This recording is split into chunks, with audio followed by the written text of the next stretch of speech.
Guess what the major release of this week is, David? Actually, that could be the Terminator sound. Is that Terminator? That's like, is it Terminator? No, it's not Terminator, you troglodyte. It's Battlefield 6. So, arriving on PC, Xbox, and PS5 on October 10th, the ultimate all-out warfare experience, David. Engage in high-intensity infantry combat, aerial dogfights, and environmental demolition. It's about time that Battlefield is back, baby. After the dismal release of Battlefield 2042, was it? I think everyone was so excited for that game because it was like, cool, this is a return to the modern era, or, you know, slightly futuristic. And they just fucking shit-canned that game into the ground with a really horrible, buggy launch. But it feels like Battlefield is back. And I mean, after the demo, I played a little bit, you played a little bit, and everyone just seems to be unanimously excited about the release of Battlefield 6. And yeah, I actually can't believe it's come around so quickly. But yeah, what are your thoughts on this release, David? I'm so pumped for this game to come out because it's what we need. We need Battlefield to come save us from just the Call of Duty-esqueness. It's the FPS shooter we didn't know we needed. What's that Batman quote? It's like, you're the hero Gotham deserves, but not the one it needs right now. Well, it's quite the opposite. We need Battlefield 6 right now. You either die a hero or you see yourself long enough to become the villain. You live long enough to see yourself become the Call of Duty Battle Pass with Nicki Minaj skin. Can I actually just take this time real quick, David, to issue you an apology? Of course. Okay, well, fair enough. Please do. In one of the earlier episodes, I think when we were talking about Battlefield 6, you made a comment where you were like, I think maybe it was like a prediction, and you were like, I think that Battlefield is going to overtake Call of Duty. And this is before, I think, Black Ops 7 was announced, and I think this is before we saw anything with Battlefield 6. This is just in general, you thought that Battlefield as a series would eventually overtake Call of Duty. I think it was our future predictions. There was a video. I think it was, yeah. Yeah. And I, to your face, so confidently, was just like, bullshit. That is, I thumbed up my nose at you, and I drink your milkshake. No, I was just like, I got nipples, Greg. Can you milk me? I was just like, God, that is never going to happen. Call of Duty is just too big of a Goliath of a series that it's just got too many, I wouldn't say like a hardcore audience, but just like, you know, it's regular year in, year out kind of audience. And with Battlefield, they've just stumbled too much over the past couple of years. And it always felt like they had a dedicated fan base, but it was nowhere near the size of Call of Duty. And boy, was I wrong. Boy, were you wrong. Don't you look silly. You little silly egg on my face, David. Egg on my face. Egg on your face. I just unanimously, it's just like anywhere in the comment section when it comes to anything Call of Duty related, whether it's a content creator talking about Call of Duty, everyone's just like, this made me pre-order Battlefield 6. I did not think we would live to see the day where people were more excited about a Battlefield game unanimously than Call of Duty. But damn, I'll be damned, dude. Like, no one is keen on Call of Duty this year. No, dude, this is the first time where I'm just like, I just don't care about Call of Duty. Like, remember, it just looks awful. Yeah, absolutely, dude. Remember the announcement for Infinite Warfare and how that was like one of the most disliked ratioed trailers of all time? I never thought we would beat that in audience sentiment, but somehow we're here. and history repeats itself. It blows my mind, dude. But anyway, so Sorry, my Siri just activated. I'm so sorry. That's okay.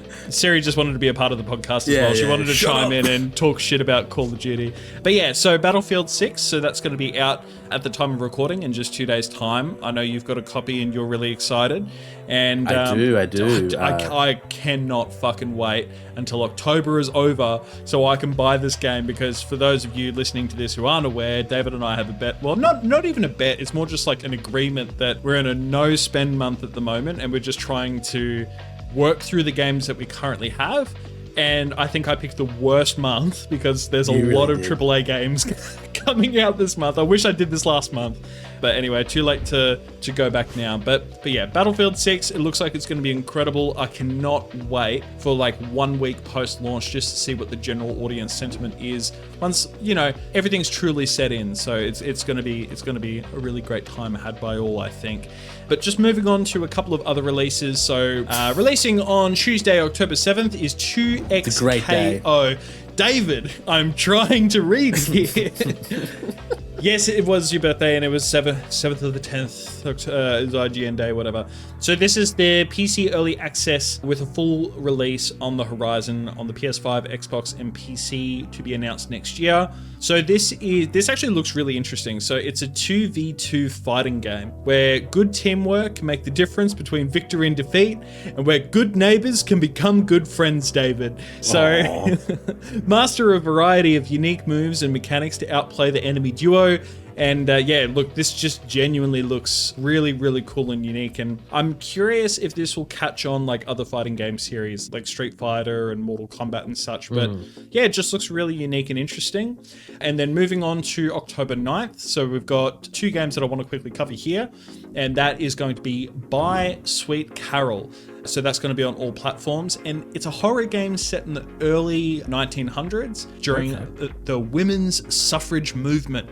So young Lana Benton must follow the trail of Carol Simmons to find her friend and uncover the dark truth behind Bunny Hall Orphanage. And I don't know how else to describe this game besides visually. It looks one for one like a dark Disney princess animated story. Like think your Snow Whites, your Cinderellas, like it looks just like that visually. It's spot on to a degree that it's just uncanny. It just looks darker and visually really striking, but it's in this 2D side-scrolly world as well. So I don't know if it's like much of a platformer or you're just going like from room to room, but either way, this does look really, really interesting. Kind of gave me a bit of like an Alice in Wonderland kind of vibe as well. But yeah, so also on October 9th, we've got Yooka Replayly.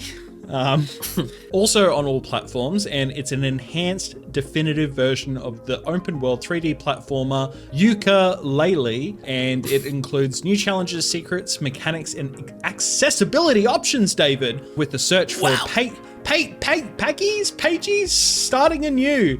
And yeah, with a title like Yooka Replayly, I feel like I'm having a fucking stroke trying to read that title. I wasn't surprised in the slightest to discover that this game is developed by the creative talent behind Banjo-Kazooie games. And yeah, just a very colorful and playful looking game. I don't, because it's the month of October, I don't think we're going to play it, but I'm sure that a lot of people and fans out there will be snatching this one up. It looks really 100%. Good. I'll be playing Battlefield. They're basically the same thing. They're basically the same thing. And for the last game that I wanted to cover is for Friday, October 10th, so on the same day as Battlefield 6. And that's going to be Little Nightmares 3. So that's also going to be on all platforms. Wow, that's already coming out. Yeah, dude. Dive into the Little Nightmares universe again and join Low and Alone in their quest to find their way out of the eerie realm known as Nowhere. So this is a horror co-op platformer where you must collaborate to persevere in a treacherous world and confront your deepest childhood terrors, David. And to that I say, no thank you, Little Nightmares 3. I shall not be talking to you about my deep-seated fear of abandonment today. Thank you very much. But yeah, so that looks really interesting. And in DLCs, expansions, and updates, so technically this is a full release, but the reason why I bundled this in here is it's actually Little Nightmares Enhanced Edition. And you actually get the Enhanced Edition for free as a bonus for those who pre-ordered the Little Nightmares 3 game. But if you didn't, it's just a standalone release, and it's going to be on all platforms as well. And it's a remastered version of the original Little Nightmares game, featuring stunning 4K resolution with 60 frames per second. And then, as most of these games on current gen consoles, you can choose between quality and performance mode, And that wraps up the games for this week. David, which one are you most excited for? Quick! It's gotta be the Battlefield, the fields of the battle of 6 of them. Battlefield 6 is probably what I'm looking forward to. Where we're dropping, boys. Where we're dropping. We're gonna be dropping on them Russians. We're gonna be dropping all over them. And I haven't been excited for this for Battlefield like this since probably Battlefield 4. Yeah, Battlefield 4 was kind of like the last. I don't know, man. But Battlefield 1 was pretty big, but I'm just sick of the World War One, World War Two era shooters. Like, I just like the modern day shit. Yeah. So that's what I'm super excited for. Oh. Yeah. Well, I'm very curious to hear your thoughts on Battlefield 6 when you get to play that this week. But another thing I'm very curious to hear about, David, is this week's gaming news. Hey, would you look at that? You've made it through the entirety of this episode. Congratulations. This video is just one section of our weekly gaming podcast called Last Week in Gaming Today. If you're interested in checking out the full episode or more discussions like the one you've just watched, I'll leave a link to the podcast in the description and comment section below.